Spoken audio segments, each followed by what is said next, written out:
Free yourself from a bad childhood. Free yourself. Free yourself from a bad childhood. Hello, I'm author Denise Turney. I'm the author of the book Love Pour Over Me, amongst other books. And you are watching the Chistel, CHISTELL.com YouTube channel. And this week's show is about freeing yourself from a bad childhood. It's easier said than done. I'm going to start off by saying that. But it's so worth the journey. It's so worth it. Once you get on the other side of it. Once you get on the other side of it. So bad abusive childhoods can hurt an entire physical experience. From birth, as long as a person's in their body, it can do great damage. That's why I think there has to be more parenting training. And some people really, really need that training.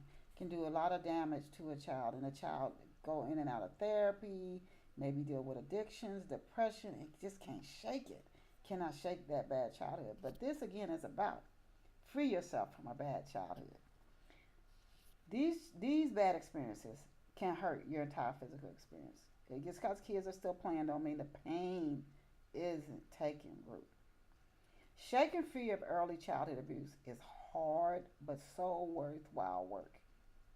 As soon as you think you're free of the inner pain, a new experience or an old repetitious experience may send you hurling back into the past.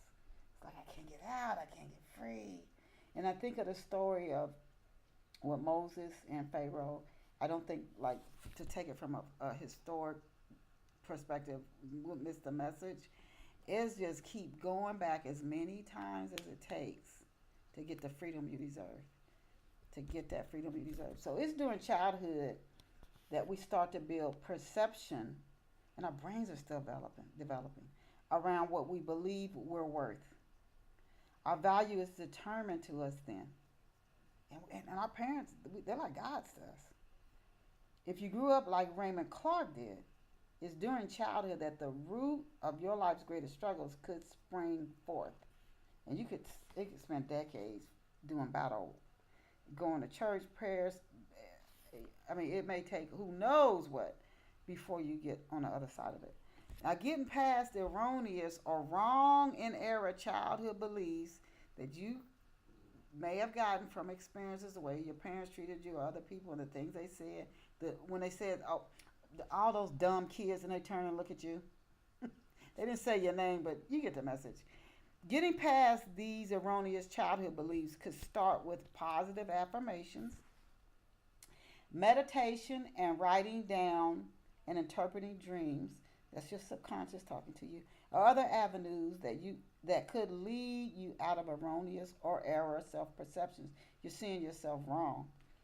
But little teaches as powerfully as does firsthand experience. So pay attention.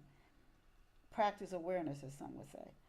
If you're afraid of your thoughts, another tip is to meditate and to see your thoughts as clouds passing by. You're not going to act on them. You're not going to tell yourself they're true. Just let them go. Just let them go. Just let them go. Just watch them go like you watch the clouds go. Now, some of the great love lessons have come through great pain, which is a reason why it's important to keep going. Change is a part of creativity.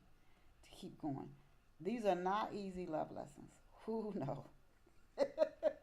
They require forgiving people who have treated you incredibly wrong for seemingly no reason.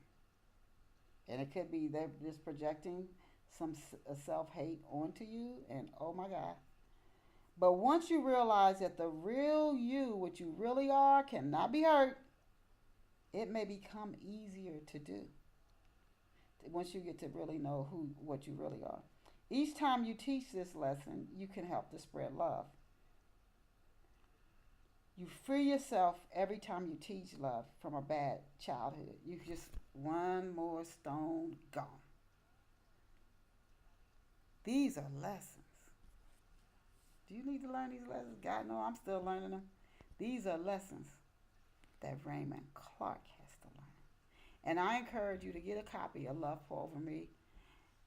What you see him go through, it might make you think, did we grow up in the same house? as you read and see how he goes through it. I'm telling you, he goes through it. And he's a very loving man. But his childhood was hard. It really, really was. So I encourage you to get a copy of Love Pour Over Me and see what happens to Raymond, Brenda, Raymond's friends. There's a murder mystery in here. And Raymond's father. Do yourself a favor. Get a copy of Love Pour Over Me and read it. Don't just buy it. Read it. Do yourself that. Do yourself that treat today. See you back here at Chisel.com next week. Bye for now.